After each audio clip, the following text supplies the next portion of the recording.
بسم اللہ الرحمن الرحیم اللہم صلی علی سیدنا محمد وعلی آل سیدنا محمد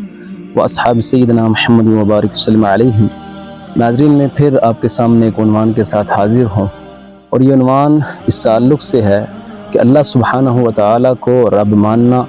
اور اسلام کو دین ماننا اور نبی صلی اللہ علیہ وسلم کو رسول ماننا کتنی فضیلت کا حامل ہے۔ اس تعلق سے حضرت سعید خدری رضی اللہ تعالیٰ عنہ سے روایت ہے انہو سمع ابا سعید الخدری قال قال رسول اللہ صلی اللہ علیہ وسلم من قال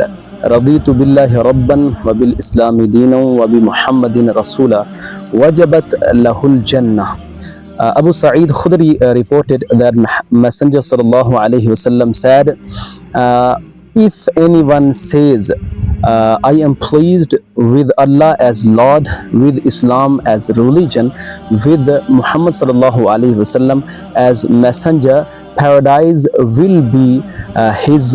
due۔ کہ جس نے یہ اقرار کیا، جو اس بات سے راضی ہو گیا کہ اللہ میرا رب ہے اور اسلام میرا دین ہے اور رسول اللہ صلی اللہ علیہ وسلم میرے رسول ہیں، جو اس بات سے راضی ہو گیا۔ اب راضی ہونا یہ ہر اعتبار سے ہو، یعنی دل بھی اس پر مطمئن ہو اور زبان سے بھی اس چیز کا اقرار کرے، تو